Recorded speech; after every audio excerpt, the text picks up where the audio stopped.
வணக்கம், இது உங்கள் தமிழ் சைனிக். இந்த வீடியோவில் வந்து பார்த்தீங்கன்னாக்கா 3 முக்கியமான விஷயத்தை பற்றி பார்க்க போகிறோம். ஸோ அதில் ஃபஸ்ட்டு வந்து என்னென்னு பார்த்தீங்கன்னாக்கா ஸ்பர்ஸோட லைஃப் சர்டிஃபிகேட் பற்றி தான். ஸோ இதுக்கு முன்னாடி நவம்பர் மாதம் வந்து யாரெல்லாம் லைஃப் சர்டிஃபிகேட் கொடுக்க முடியலையோ அவங்களுக்கு வந்து பார்த்தீங்கன்னாக்கா 31 ஜனவரி வரைக்கும் வந்து பார்த்தீங்கன்னாக்கா டைம் எக்ஸ்டெண்ட் பண்ணி கொடுத்துருந்தாங்க. ஸோ அதுக்கு இப்போ அவங்களும் பார்த்தீங்கன்னாக்கா கொடுக்க முடியாதவங்க இந்த டைம் ஏதோ ஒரு ரீசனுக்காக உங்களோட லைஃப் சர்டிஃபிகேட் வந்து கொடுக்க முடியல, இன்னுமே லைஃப் சர்டிஃபிகேட் நீங்கள் கொடுக்காது இருக்கீங்க அப்படின்ற பட்சத்தில் உங்களுக்கு வந்து பார்த்தீங்கன்னாக்கா மறுபடியுமே டேட் வந்து எக்ஸ்டெண்ட் பண்ணியிருக்காங்க. ஜூன் 2024 நீங்கள் வந்து உங்களோட லைஃப் சர்டிஃபிகேட் வந்து கொடுக்கறதுக்காக ஸ்பர்ஸில் வந்து மைக்ரேட் ஆகிட்டு இல்லை மைக்ரேட் ஆகாதவங்க ஏதோ ஒரு காரணத்தினால உங்களோட லைஃப் சர்டிஃபிகேட் வந்து ஸ்பர்ஸில் வந்து அக்செப்ட் ஆகலை அப்படின்ற பட்சத்தில் லைஃப் சர்டிஃபிகேட் வந்து கொடுக்காதவங்க நீங்கள் வந்து ஜூன் 2024 கொடுத்துக்கலாம். இது எதனால் வந்து உங்களுக்கு நம்ம ஏற்கனவே சொன்ன மாதிரி உங்களோட நேம் வந்து மிஸ்மேட்சாக இருக்குது அப்படின்ற பட்சத்தில் இது வந்து ப்ராப்ளமாக இருந்திருக்கும். ஸோ அது வந்து நம்ம 3வது பாயிண்ட்டில் வந்து பார்க்கலாம். 2வது பாயிண்ட் வந்து பார்த்தீங்கன்னாக்கா டிஏ வந்து 4% அதிகமாகிடுச்சு, 46%லேருந்து 50% வந்து அதிகமாகிடுச்சு சொல்கிறதுக்கு முன்னாடியே நம்ம சேனல் வந்து நம்ம வீடியோ போட்டிருக்கோம். ஸோ அப்படி இருந்தும் பார்த்தீங்கன்னாக்கா அது வந்து எப்போத்துலேருந்து எஃபெக்ட் ஆகும் அப்படின்னு சொல்லிட்டு நீங்கள் கேட்டுருக்கீங்க. ஸோ இது வந்து மார்ச் மாதம் முதல்ல வந்து இந்த ஆர்டர் வந்து ரிலீஸ் பண்ணிட்டாங்க. அதனால் மார்ச் மாதத்தோட பென்ஷனோ இல்லை சேலரியோ வந்து கிடைக்குதுன்ற பட்சத்தில் மார்ச் 2024 சேலரியோ பென்ஷனோ கிடைக்குது அப்படின்னாக்கா ஸோ அந்த பென்ஷன்லேயோ இல்லை சேலரிலையோ உங்களோட டிஏ வந்து சேர்த்து வந்து கிடைக்கும். அதே போல் அதோட அரியரும் வந்து அந்த டைம் அந்த சேலரிக்கு முன்னாடியே கொடுக்கணும்னு சொல்லிட்டு இப்போ நீங்கள் பார்த்துருக்கீங்க. இது வந்து பென்ஷனரோட ஆர்டரில் மற்ற சிஏஜியோட ஆர்டரு. ஸோ இந்த ஆர்டர் படி தான் மற்ற எல்லாருக்குமே வந்து பார்த்தீங்கன்னாக்கா ரிலீஸ் பண்ணுவாங்க. ஸோ டிஃபென்ஸ் ஆஃப் பென்ஷனரோட ஆர்டர் வந்து ரிலீஸ் ஆகலை. அது ஆர்டர் ரிலீஸ் ஆகும்போது நம்மளோட வாட்ஸ்அப் குரூப்பில் வந்து நான் ஷேர் பண்ணுறேன். ஸோ அங்கேருந்து நீங்கள் வந்து அந்த லெட்டர் வந்து பார்த்துக்கலாம். ஸோ இந்த லெட்டருமே நான் உங்களுக்கு வந்து வாட்ஸ்அப் குரூப்பில் ஷேர் பண்ணுறேன். ஸோ நீங்கள் அங்கேருந்து உங்களுக்கு தேவையான லெட்டரோ இல்லை டாக்குமெண்ட்டோ வந்து நீங்கள் என் மூலியமாக வேணுன்ற பட்சத்தில் நீங்கள் அங்கேருந்து வந்து வாங்கிக்கலாம். 3வது பாயிண்ட் வந்து பார்த்தீங்கன்னாக்கா இன்னுமே நிறைய பென்ஷனர் வந்து ஸ்பர்ஸை பற்றி தெரியாதே இருக்காங்க. ஸ்பர்ஸ்னா என்ன, அதில் பிவிடி வந்து எப்படி பண்ணணும், பிவிடி பண்ணுறதுக்கான காரணம் என்ன, அப்படி பிவிடி பண்ணலனாக்கா என்ன நடக்கும் அப்படின்றது வந்து அவங்களுக்கு தெரியாது இருக்காங்க. ஸோ தயவு செஞ்சு நான் மறுபடியும் சொல்கிறேன், உங்கள் அக்கம் பக்கத்தில் இருக்க பென்ஷனருக்கு வந்து நீங்கள் ஸ்பர்ஸ்னா என்ன, அது ஏன் இப்போ வந்து பண்ணிகிட்ருக்காங்க, ஸ்பர்ஸ்னு புதிய பிபிஓ நம்பர் வந்து ஜென்ரேட் பண்ணுறாங்க, அந்த பிபிஓ நம்பர் வச்சு தான் இனிமேல் வர பென்ஷன் டாக்குமெண்ட் எல்லாமே நீங்கள் பண்ணணும் அப்படின்னு சொல்லிட்டு அவங்களுக்கு வந்து விளக்குங்க. ஏன்னா மொபைல் யூஸ் பண்ணாத பென்ஷனரு, ஆண்ட்ராய்டு ஃபோன் இல்லாத பென்ஷனரு, அதே போல் மொபைல் நம்பர் அப்டேட் பண்ணாத பென்ஷனர்லாம் பார்த்தீங்கன்னாக்கா நிறைய பேர் இன்னுமே இருக்காங்க. ஸோ அதனால் தயவு செஞ்சு உங்களுக்கு தெரிஞ்ச விஷயத்தை வந்து மற்ற டிஃபென்ஸ் பென்ஷனருக்கும் சரி இல்லை சென்ட்ரல் கவர்மெண்ட் பென்ஷனர் யாராக இருந்தாலும் சரி அவங்களுக்கு வந்து ஸ்பர்ஸில் மைக்ரேட் ஆனதாக வந்து பாருங்கள். டிஃபென்ஸ் சிவில் பென்ஷனருக்கும் பார்த்தீங்கன்னாக்கா ஸ்பர்ஸில் மைக்ரேட் ஆகுது. அதே போல் கிரிஃபில் பிஆர்ஓவில் வேலை பண்ண எல்லா பென்ஷனருக்குமே பார்த்தீங்கன்னாக்கா ஸ்பர்ஸில் மைக்ரேட் ஆகுது. அதனால் உங்கள் அக்கம் பக்கத்தில் யாராவது பென்ஷன் இருக்காங்க, அது ஸ்டேட் கவர்மெண்ட் பென்ஷனரோ இல்லை சென்ட்ரல் கவர்மெண்ட் பென்ஷனரோ, அவங்களோட பென்ஷன் டாக்குமெண்ட் வந்து கரெக்டாக இருக்கான்னு சொல்லிட்டு ஆஸ் ஏ பென்ஷனராக நீங்கள் வந்து உங்களுக்கு தெரிஞ்ச அளவுக்கு அவங்களுக்கு வந்து எக்ஸ்பிளைன் பண்ணுங்கள்.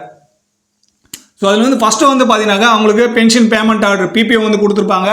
ஸோ இந்த பிபிஓவில் இருக்கிற மாதிரி உங்களோட மேக்ஸிமம் டேட்டா வந்து பார்த்தீங்கன்னாக்கா கரெக்டாக இருக்கிற மாதிரி எல்லாம் மற்ற டாக்குமெண்ட்டில் வந்து சேஞ்ச் பண்ணுங்கள். ஸோ பிபிஓ தான் உங்களுக்கு மெயின். எது வரைக்கும் பிபிஓவில் நீங்கள் பிபிஓவில் சேஞ்ச் பண்ண போகும்போது பார்த்தீங்கன்னாக்கா அது நிறைய ப்ராப்ளம் ஆகலாம். அதனால் பிபிஓவில் எப்படி இருக்கோ உங்களுக்கு நேமு, டேட் ஆஃப் பர்த்து, மற்ற டீட்டெயில்ஸ் எல்லாம் அதே மாதிரி மற்ற டாக்குமெண்ட்டில் வந்து சேஞ்ச் பண்ணுங்கள். ஸோ நம்ம ஏற்கனவே சொன்ன மாதிரி டாக்குமெண்ட்டை வந்து நீங்கள் 2ஆக பிரிச்சுங்க. ஒன்று வந்து ஆர்மி டாக்குமெண்ட்டாகவும் இன்னொன்று வந்து பார்த்தீங்கன்னாக்கா சிவில் டாக்குமெண்ட்டாக.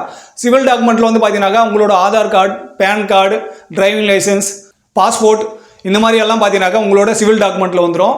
ஆர்மி டாக்குமெண்ட்டில் வந்து பார்த்தீங்கன்னாக்கா உங்களுக்கு PPO, pension, ex serviceman ID card, இது வந்து யாரெல்லாம் ஃபேமிலி பென்ஷனராக இருந்தாலும் சரி இல்லை சர்வீஸ் பென்ஷனராக இருந்தாலும் சரி எக்ஸர்வீஸ்மேன் ஐடி கார்டு வந்து கொடுப்பாங்க. ஃபேமிலி பென்ஷனருக்குமே இந்த ஐடி கார்டு வந்து கொடுக்குறாங்க.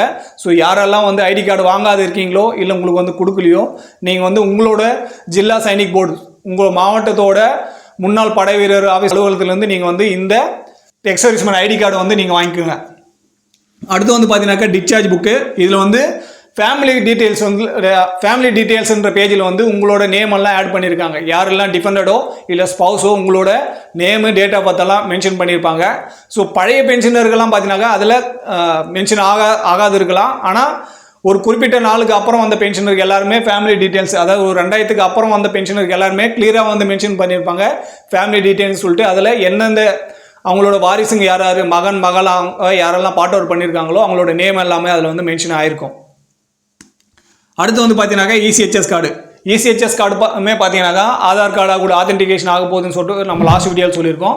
ஸோ அதனால் இந்த டாக்குமெண்ட்லலாம் உங்களுக்கு மேக்ஸிமம் ஒரே மாதிரி ஒரே டேட் ஆஃப் பர்த் இருக்கிறதா நீங்கள் வந்து சேஞ்ச் பண்ணிக்கோங்க. உங்களோட நேமில் வந்து இனிஷியல் முன்னாடி இருக்குது இல்லை பின்னாடி இருக்குது இல்லை ஸ்பேஸ் இருக்குனாக்கா அது வந்து எல்லா டாக்குமெண்ட்லையுமே கரெக்டாக வந்து நீங்கள் மெயின்டைன் பண்ணுங்கள்.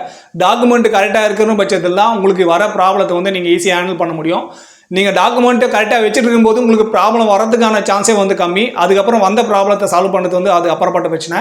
ஆனால் உங்களுக்கு ப்ராப்ளம் வராமல் நீங்கள் வந்து உங்களோட பென்ஷன் வந்து ஸ்பௌஸ் வந்து உங்களோட மனைவி வந்து உங்களோட பென்ஷன் வந்து வாங்கணும் அப்படின்ற பட்சத்தில் அவங்களோட டேட்டாவும் வந்து உங்களோட ரெக்கார்டில் கரெக்டாக வந்து மெயின்டைன் பண்ணுங்கள். ஸோ டாக்குமெண்ட் பார்த்தீங்கன்னா வேறு எதனா சந்தேகம் இருக்குது இல்லை உங்களுக்கு வந்து தெரியல எப்படி பண்ணணும்னு சொல்லிட்டு அப்படின்னு உங்களுக்கு ஏதாவது சந்தேகம் இருந்துச்சுனாக்கா கீழே வந்து வாட்ஸ்அப் நம்பர் கொடுத்துருக்கேன். ஸோ அதில் வந்து உங்களோட ஃபஸ்ட்டு உங்களுக்கு எந்த டாக்குமெண்ட்டில் வந்து என்ன ப்ராப்ளம் இருக்குன்னு சொல்லிட்டு சென்ட் பண்ணுங்கள். அதுக்கப்புறம் நீங்கள் வந்து கால் பண்ணி வாங்க. நான் உங்களுக்கு எனக்கு தெரிஞ்சவளுக்கும் எக்ஸ்பிளைன் பண்ணுறதுக்காக ட்ரை பண்ணுறேன். ஸோ இந்த வீடியோ பற்றின வேறு எதனா கருத்து இருக்குது இல்லை சந்தேகம் இருக்குன்ற பட்சத்தில் கீழே கமெண்ட் செக்ஷன் சொல்லுங்கள். அதே போல் நம்ம சேனல் பார்த்தீங்கன்னாக்கா நிறைய பேர் சப்ஸ்கிரைப் பண்ணாமல் அப்படியே வந்து பார்த்துருக்கீங்க. ஸோ தயவு செஞ்சு நீங்கள் வந்து சப்ஸ்கிரைப் பண்ணுங்கள். பென்ஷன் ரிலேட்டடாகவும் சரி ஸ்பர்ஸ் ரிலேட்டடாகவும் சரி உங்களுக்கு ஏதாவது இஷ்யூ இருக்குனாக்கா அதோட சொல்யூஷன் வந்து நம்மளோட சேனல் இருக்குது. ஸோ அதை வந்து கண்டினியூவாக நீங்கள் வந்து பார்க்கணும். உங்களுக்கு டேட்டா வந்து அப்டேட் பண்ணணும் பென்ஷன் ரிலேட்டடானாக்கா சேனல் வந்து சப்ஸ்கிரைப் பண்ணி வச்சுக்கோங்க. ஸோ இந்த வீடியோ கடைசி வரைக்கும் பார்த்து நன்றி. இதே போல் இன்னொரு வீடியோவில் மீண்டும் சந்திக்கலாம். நன்றி, வணக்கம்.